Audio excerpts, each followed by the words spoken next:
And thank you, all of you, for being here with the allure of a cricket match going on, and you're still making the time to be here. We understand that it is, that's a lot of competition, and we're very grateful that you found the time to be here. Thank you so much. Any Kasi people in the house? Right, cool. So, what we're talking about today is what has been called, among other things, a Kasi saga, a Moby Dick of a novel. And a lot of other things. But and the Moby Dick part, it's a big, heavy book, right? 1,009 pages.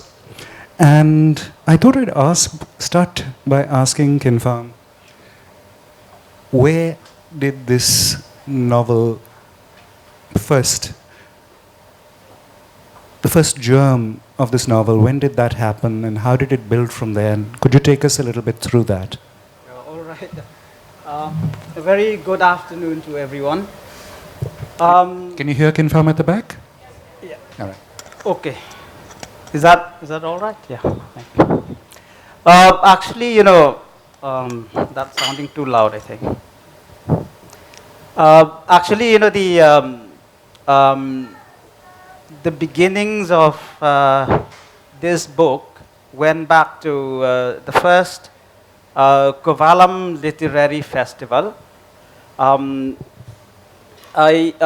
It was there, I was reading poetry on the dais together with Sachidanandan and Sashi Tharoor, and he was not reading his poetry, obviously, but he was reading Darwish's poetry. And when I finished my reading, at the end of the reading session, there was a lady, rushing towards me and smiling away and saying, "Hi, Kynpham, I love your poetry. I must publish your poetry." And then she introduced herself as Kartika. Then she was the publisher of HarperCollins. So I said, this is a very rare thing, for a publisher to come to a poet and say, "I must publish a poetry." She said, please do. I was very pleased. Then we got to talking, and she said, "But Kynpham, I find one of your lines quite remarkable. There is a line in one of the poems which says, 'Those days in Chera.' Chera is short for Cherrapunji or Sora, my birthplace. So there is this poem, that repeats this line, 'Those days in Chera.' So she said, Kynpham, I find there is a story behind these words. Why don't you write a book for me? Write a memoir for me." Then suddenly, I got an idea struck me. I said, "Kartika, I will not write a memoir for you. I will write a big, bad book for you, a book that would challenge genres. A book that would challenge genres." That was in 2008. I started researching for it. I started writing my first chapter, but then because I'm not a full-time writer, and also because writing such a massive book needed a lot of research. And by the way, I keep telling my friends, this is nothing, because I actually wrote 1,600 pages. But the publishers are finding it difficult to publish a book numbering 1,600 pages, so we pared it down to 1,024 pages. It finally took me 8 years to complete this book. I completed it in 2016. So that was how it began. She asked me for a memoir, but I decided to write a book. To write a book about the Khasi people. And there are various reasons, why I decided to write a book about my own community. Because, we have been misunderstood at various levels. We were misrepresented by the British, by the Welsh missionaries. We were misrepresented by by columnists and journalists coming from India and elsewhere. And we are even misrepresented by our own people. There are many people, there are many Khasi people who no longer know about their own culture. So, for example, the Robert Lindsay, the collector of Sylhet, when he came to Sora or Cherrapunji for the first time, he compared, the humid and putrid air of the plains of Sylhet with the fresh mountain air of Sora, and he said after the humidity and rottenness of the air in Sylhet, I feel as if approaching Cherrapunji, I feel as if I am approaching regions of some regions of paradise. And then he said, but I find the people then dancing before me. He said, but this place, this paradise, I feel that this paradise needed a different kind of inhabitant, and not these red-mouthed demons dancing before me. You see, he called Khasis, red-mouthed demons. Obviously, because, Khasis are very fond of betel nut chewing. So that is one. I got to thinking, are we red-mouthed demons? Are we still red-mouthed demons? Then another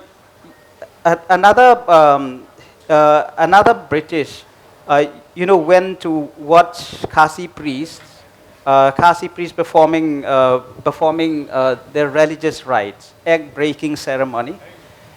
And Khasis had their own religion. Most of us have converted to Christianity, but they had and they still have a religion of their own, which is quite different from Hinduism. It's quite unique, and But one of the British writers, went to watch a Khasi priest performing an egg-breaking ceremony, and he took a photograph, and he captioned the photograph as Khasi priests consulting their demons. Not even consulting their gods, consulting their demons. All right. Because obviously anything that was not a Western god was a demon. Exactly. So, and then, because we practice the matrilineal custom, journalists would come from the rest of India or from other countries. And they would say all kinds of nonsense about us. There's one actually from Australia who came to Shillong State one night, and then he went back to Australia, wrote a sensational article about us, and he headlined it. As "Where Men Are Breeding Bulls." Where men are breeding bulls. And then there's an article in Femina India, for example, where the journalist wrote an article called "Mom's the Word," because we are matrilineal, so mom's the word. And he said that, Khasi men are good for nothings. They are parasites. They don't do any work. They just drink all day, and they live on their wives' earnings. So, all sorts of misrepresentations by everyone.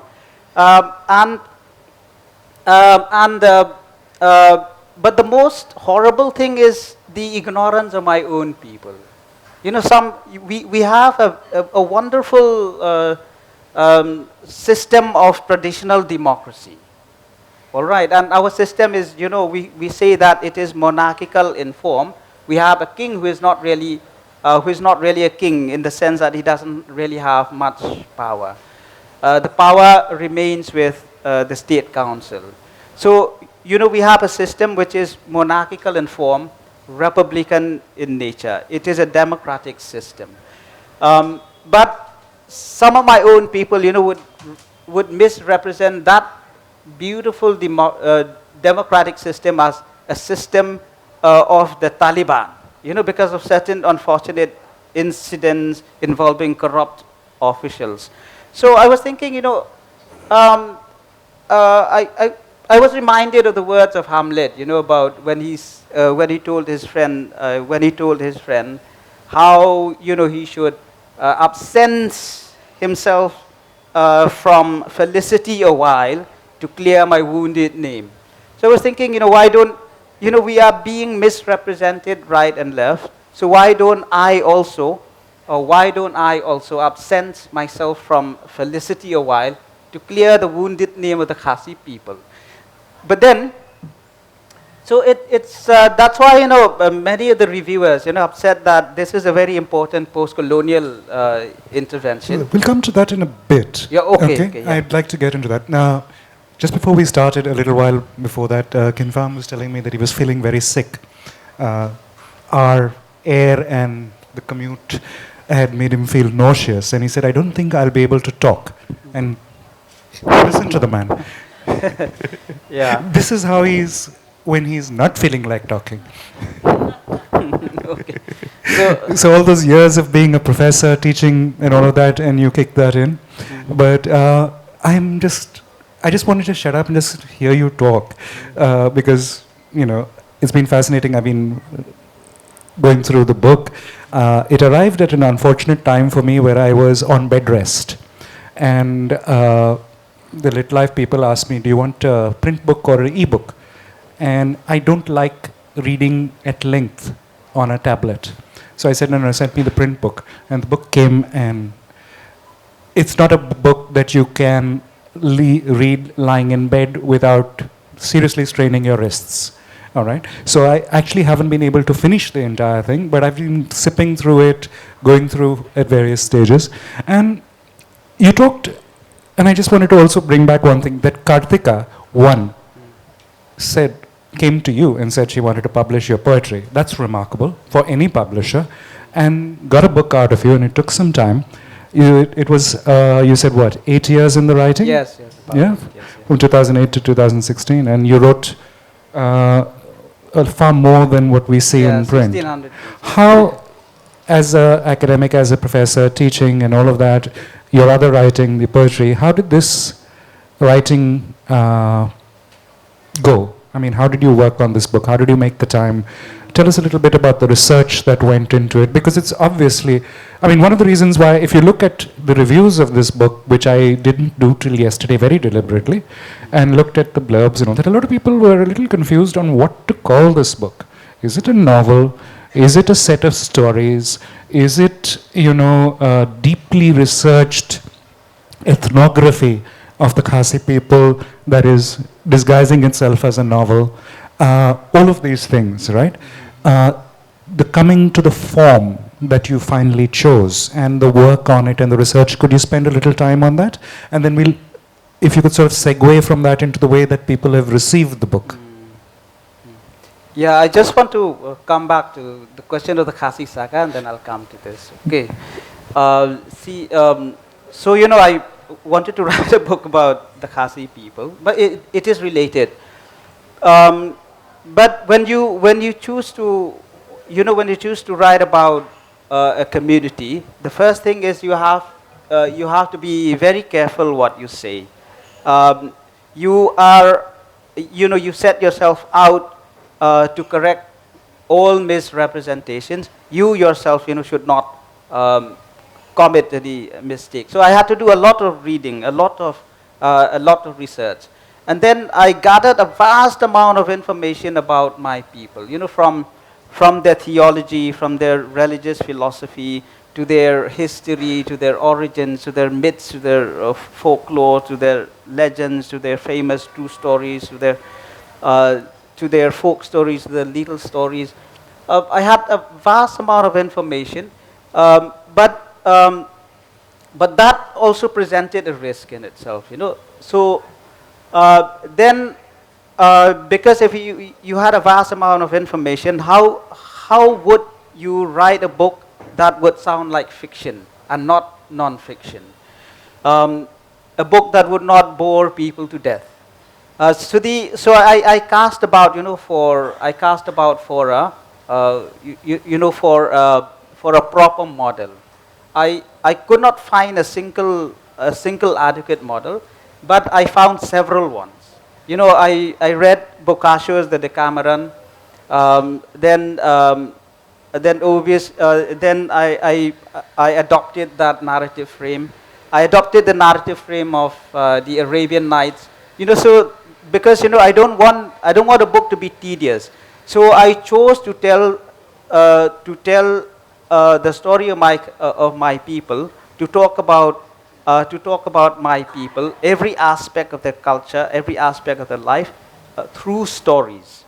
So it is built almost like the Arabian Nights. It is built stories upon stories, each story leading to another one. It is almost hypertextual. One story leading to another one.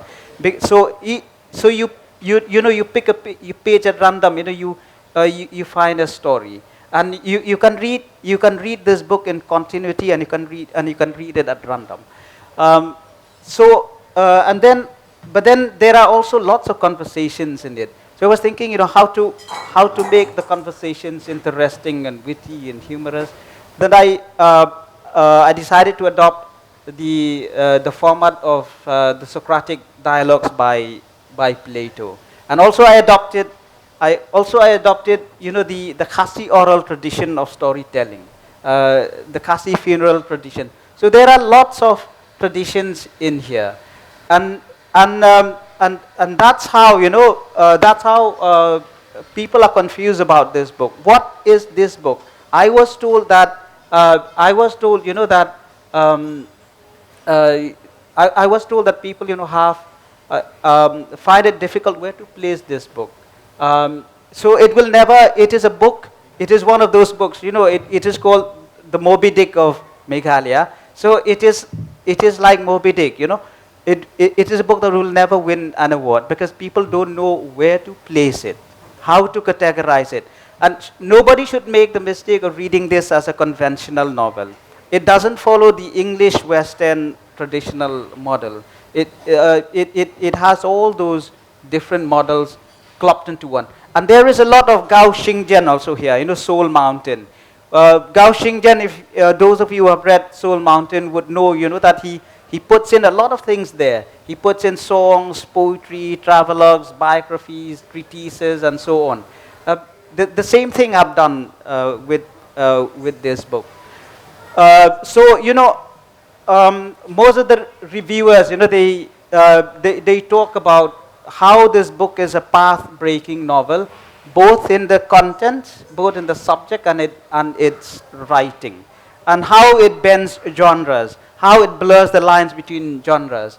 So I have succeeded, in giving Kartika a book that would challenge genres. But then, having set out to write about the Khasis,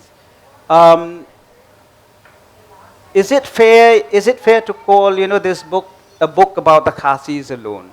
Is it fair to call it the Khasi saga? See, the Russian masters, they came to us through stories about the Russian people. The French masters came to us through stories about the French. So I'm coming to the world at large through stories about my own people. And I will just read, a review in India Today, where he addresses this question. He says,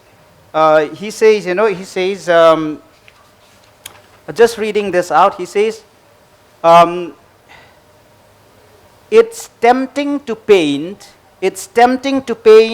funeral nights as a text about Khasi identity, an act of literary and cultural assertion. But that would be doing the author a disservice, for funeral nights is so much more. And he goes on and on. And so, you see, a book about the Khasis alone, if it doesn't transcend the specifics, if it doesn't transcend the particular, would not be published in the first place. But you know, I'm not boasting this. I'm saying, I'm sharing all this so I could enthuse some of you to read the book. It became, you know, one of the fastest selling novels in 2021. In just 6 months, it was sold out. You know, so that's why it's not just a Kasi saga. It has been described by people like Nilanjana Roy. You know, she said, this is a treasure hoard. This is a treasure hoard. This is one of the greatest modern epics by a writer from India. This is not me. It's published here. You know, this is by Nilanjana Roy. So it's not just, you know, a story about the Khasi saga. It has been described by such critics as one of the greatest modern epics by a writer from India. And I have been able to do that, you know, by talking about my people through stories. There are long stories, there are very long stories, there are short stories, there are very short stories, and there are little stories. They are all linked up into a giant narrative. Does that answer your question as well? Yes, it does. Yeah. It goes a long way towards answering the question, yes. I wanted to, in the course of the very many ways that people have reacted to this book, right? Not knowing what to categorize it, all of that. What do you feel about what they have said? The very sometimes confused and sometimes conflicting, but very varied reactions to this book, and a lot of it is. When we were chatting the other day, as you said, people seem to be a bit confused, right? But yeah, that's from out there. How do you feel about the way this book has been received? As you said, it's sold very well, and Westland in its new avatar has brought the book out again in another edition, and obviously that's it's being bought, it's being read, right? But the people who have influenced the conversation about the book, what do you think about the way they've reacted? Yeah. See, you know, it is natural, you know, for scholars and academics to be confused about its genre because it mixes several genres in one. But to say that, you know, is it a novel at all? That is wrong. Of course, it is not a conventional novel. It doesn't follow the English model, but it is a model in the tradition of Boccaccio. You know, the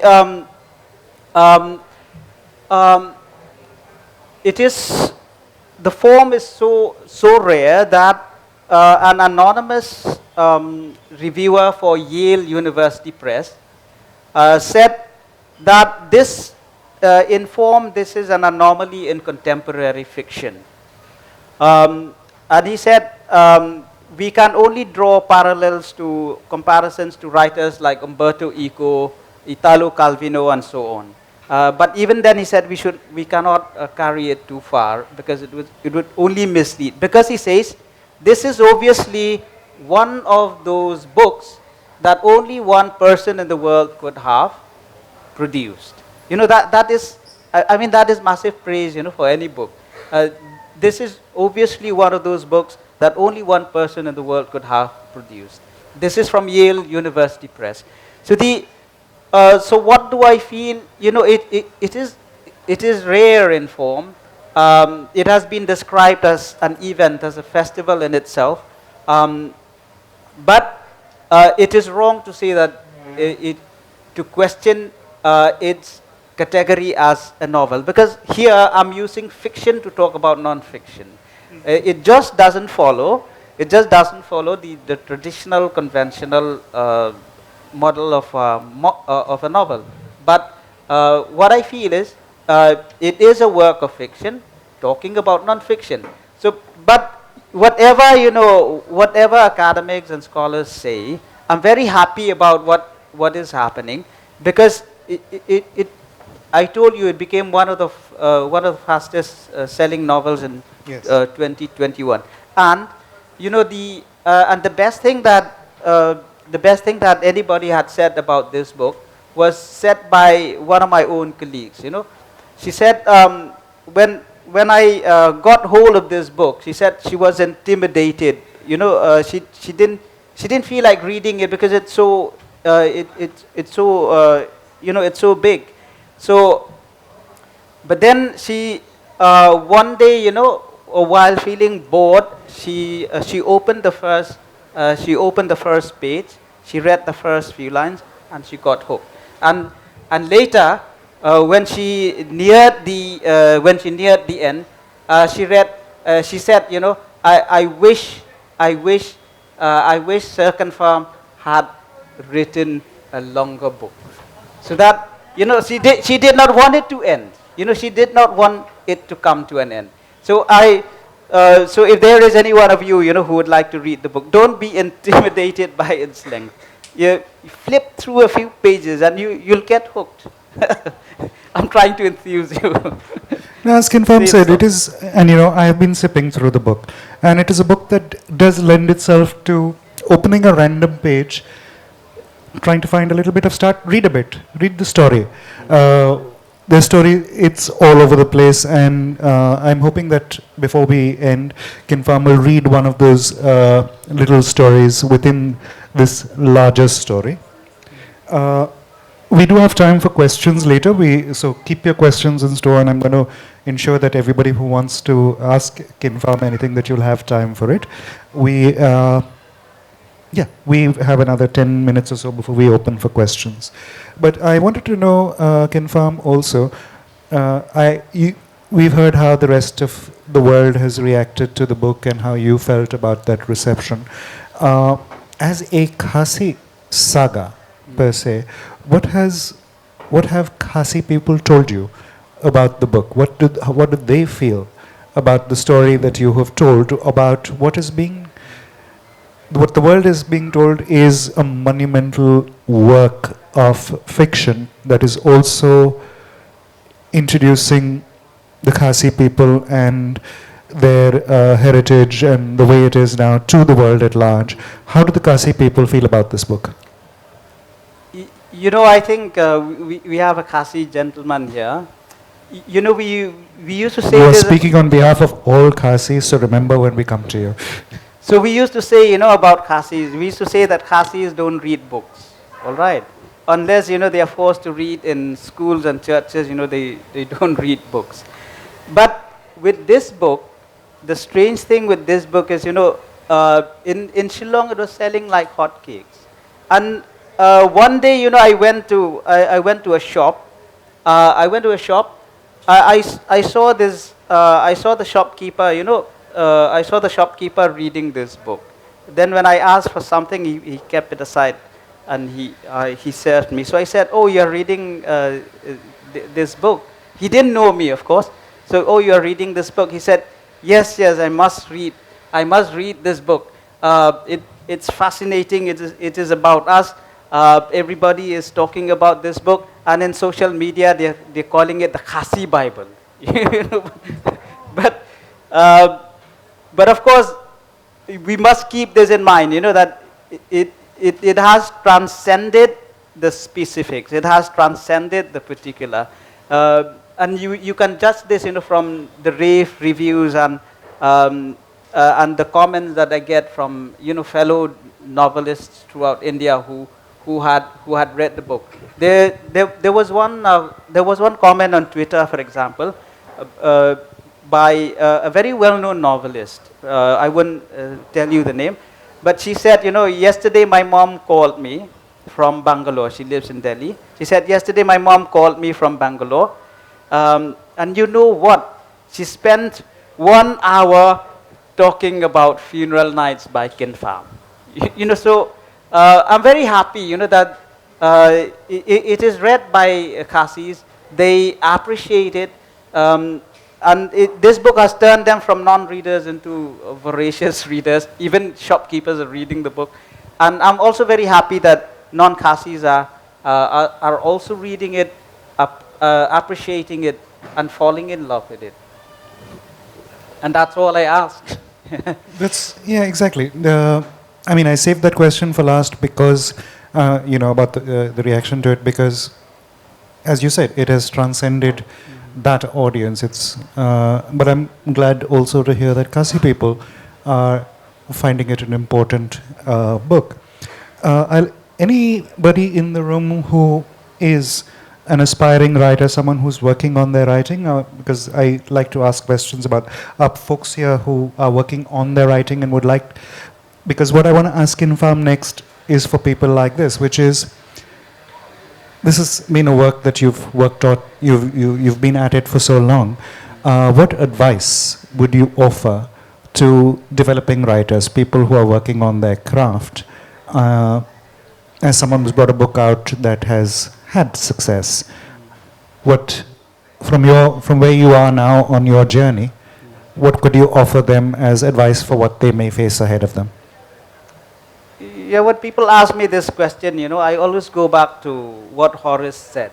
Horace said that one should always write about what one knows best. If you write about what you know best, there will be no difficulty in writing about it. Words will come, words will flow. So make sure, if you don't know, then you research, you read, and make sure that you know before you attempt writing.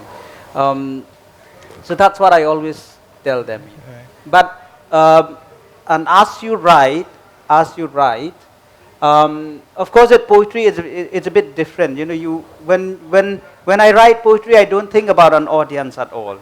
So with poetry, it's like the romantic position. The poet as the lamp, but with shining his insights on the world. But with a novel, I find that the writer should be like the mirror, the classical position that continued up to 18th century Europe. The writer is the mirror, reflecting reality, reflecting life and its customs. And what is the target? The target is to please, to entertain, and to teach the readers. So when I write such a novel, I take pains, to make it as entertaining as possible, to get the readers hooked on it from the very first page. So maybe that's why I did this opening quite deliberately. I'll just read out what I wrote in the first. In the first few pages. So and incidentally, I didn't know that Jerry Pinto would say that this is the Moby Dick of Meghalaya, all right, when I wrote it. And in the Moby Dick begins, my name is Ishmael. So I didn't have that in mind at all. By a strange coincidence, this book also opens with, my name is Abjutang. Abjutang is the narrator. He is the narrator of one of the main narrators in the novel. So he says, my name is Abjutang, a rare and beautiful name, even if I say so myself. Perhaps the rarest and most beautiful of all Khasi names, meaning keeper of the covenant. And what is more, unlike many Khasi names, it is not a big tongue twister. Even non-Khasis manage to pronounce it properly. I know this for sure because many of my non-Khasi friends say it exactly as it should be. Abjutang. That is how it should be said. Then down the lines, I'm skipping a few lines. He says, Khasi names are, as a rule, exotic to non-Khasi ears.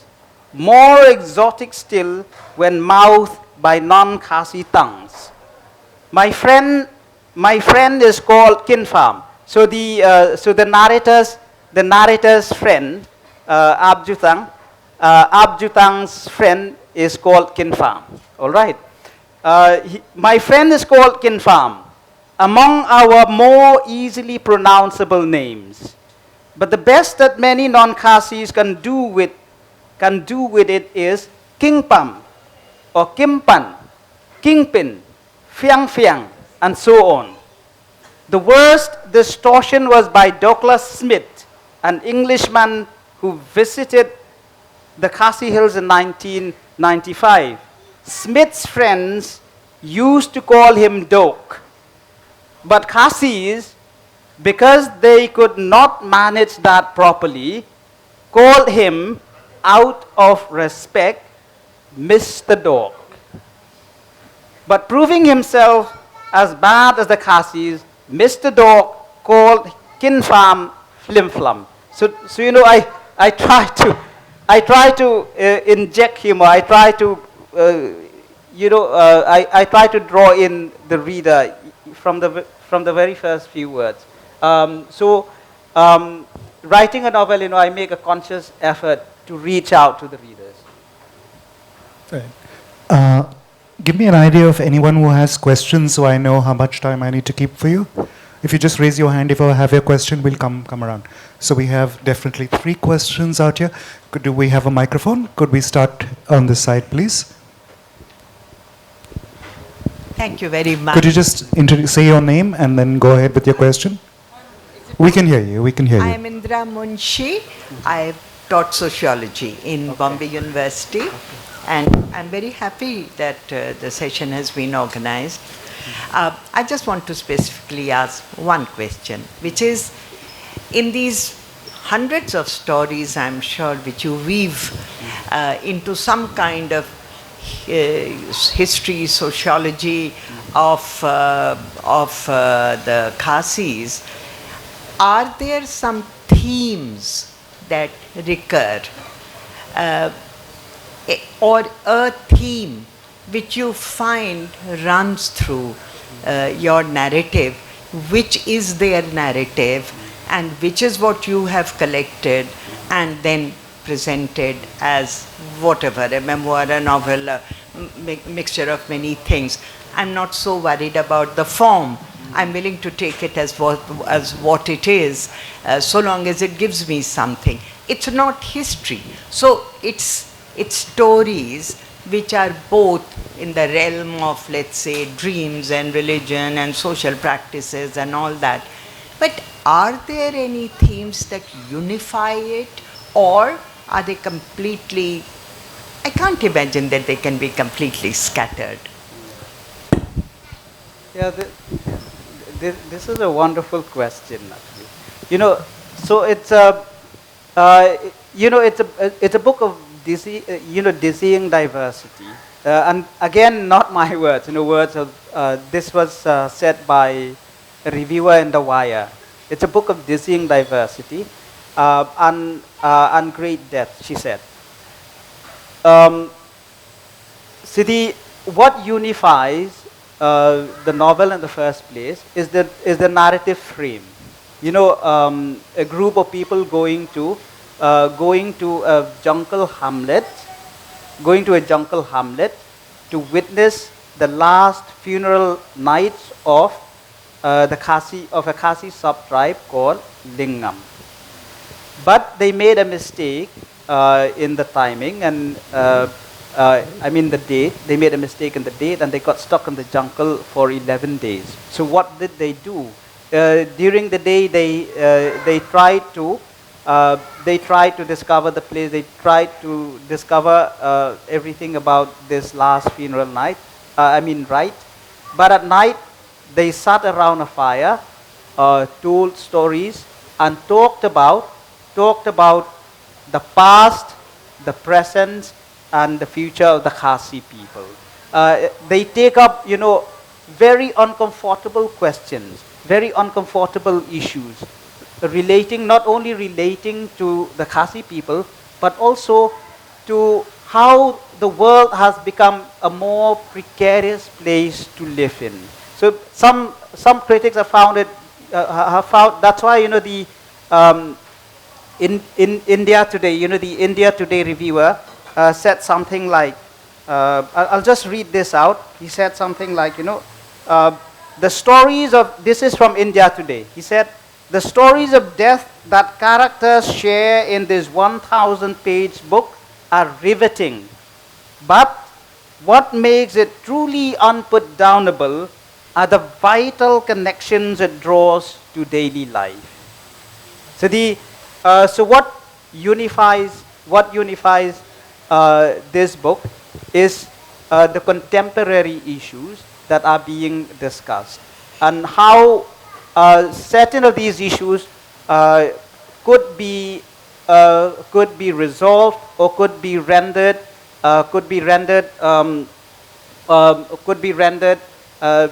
less destructive for the future generation if one can learn from the past. The past and the present should have a symbiotic relationship, a mother and child relationship. So that's what unifies the book throughout. Thank you. Thank you for that question. And could we have the microphone? There were questions from here. Say who you are and then your question. Hello, I'm Robert Kongwir, born in Shillong, but I work in Bombay, so I'm based here. So, My wife is Kongwir. okay. So a big fan. But Ma'am, just one question. When I was reading the book, is it also somewhere unconsciously where you're trying to address the identity of the Khasi? For example, why I say that, I'm Robert. In the original Khasi as a tribe, there's no such thing as a Robert. That name is very alien, right? So Christianity came and disrupted the tribal, ethos and living. And with this book, I think, are you also addressing that identity? Because as of now, there is an identity crisis, which I see it's happening in my hometown and here. So as a tribal, where do I belong? Where are my roots? I'm Robert in one end, yet I'm a Khasi.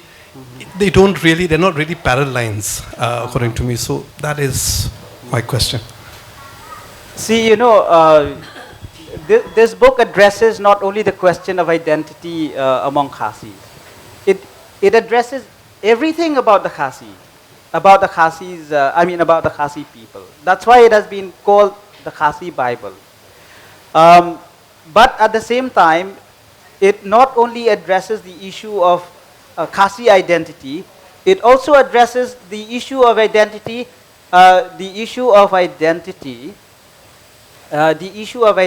in India and the world at large. See, I'll read out something that this would be a fitting answer to what you have to what you have just asked. I'm just locating this.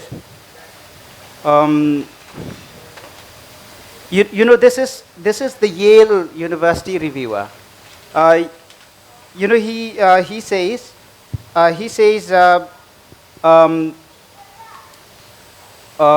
let me read this. He says, the rituals and fading culture of the Khasis, who have now for the most part converted to Christianity and may never again celebrate the feast of the dead, the death rituals of humanity in general, spirits, gods, politics, philosophy, religion, myth, literature, God, and so forth, as well as race, ethnic identity, colonialism, environmental destruction, economic development, economic development, and so on. There is the point.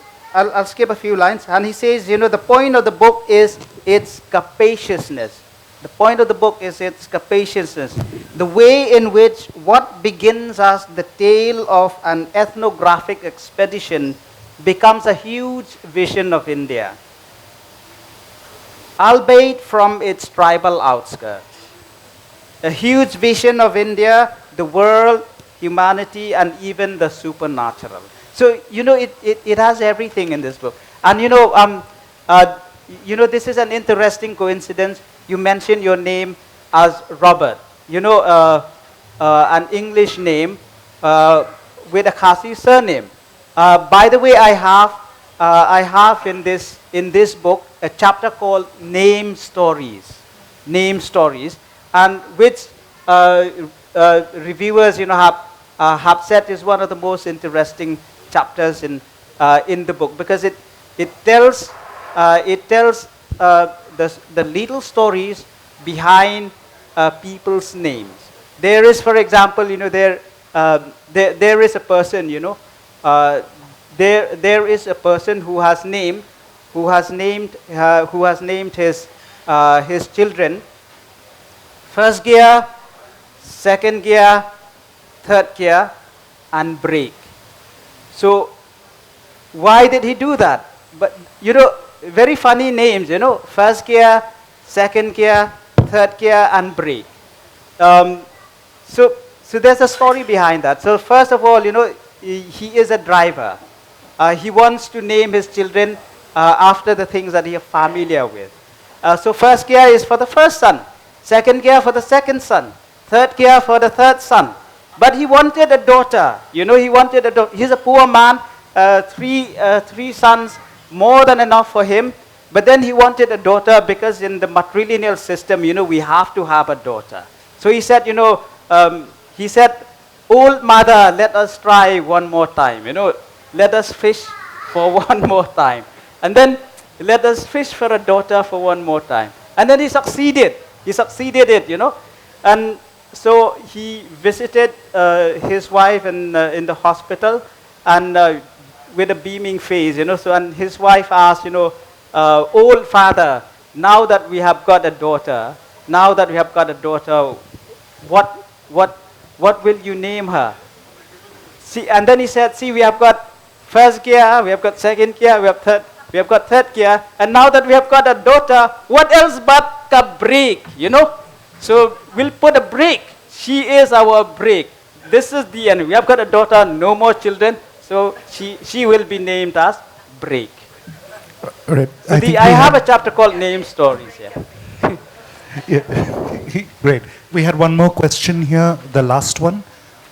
I thought I saw two hands raised in here. Yeah, okay, please go ahead. Hi, I'm Jayashree Joshi. I have a question regarding a fellow poet from Cherrapunji, Okay. Usosotham. Yes. Yeah. How do you connect to Usosotham, torchbearer of poetry in Khasi language, oral tradition, whether that figures in your book, the roots of poetry and the journey of Khasi poetry? Yes, Sosotham is our national bard. I also admire his work. I have translated quite a bit of Sosotham into English, and they've been published in anthologies by Penguin and OUP. He is also a very rooted poet, and although he was a Christian, he uses in one of his magnum opus. In his magnum opus, in one of his works, he used Khasi mythology. He used Khasi religious philosophy to try to talk sense to the Khasi people. He was a Christian, but he used Khasi religious philosophy and Khasi mythology to talk sense to the Khasi people. So, I've been there's a lot of Sosotham also in this book, because I also believe in what Chinua Achebe said, about how the novelist should also be a teacher, the novelist as teacher. Of course, we should write in a way that entertains, but we should always try to teach and instruct them. So Sosotham did the same thing with his poetry, and that is why I quote him a lot, even in this book. The poet as teacher, the novelist as teacher. Okay, we're out of time, and the day has been a bit out of schedule for everyone, I believe. But Kynpham is available to sign copies of his book, should you want to. And if you'd like to continue chatting for a bit, but we will do this away from here so the next set of stuff can be set up. I just want to conclude this with one tiny paragraph from the end of the book, which seems to me that kind of works here. We all laughed at that, but Donald raised his hand for silence and said, "Jokes apart, Barkinsai, we have really learnt so much from this journey, yeah. Of course something good will come of it. Whoever said that knowledge is useless? At the very least, knowledge is inspiration. Thank you, everyone. For me, the journey has been good. Thank you, Kynpham, for this journey. And thank you, everyone, for making time to be here. Thank you, Literature Live, for this event. And I really wish we had more time to discuss that question of yours. That's an event in itself. So much of the work about tribal identities, religious identities, community identities, and the way that they are happening. But that's another time, and Literature Live should perhaps take a note of that for maybe a future discussion. But for now, thank you, Kynpham. It has been a pleasure and a privilege. Thank you.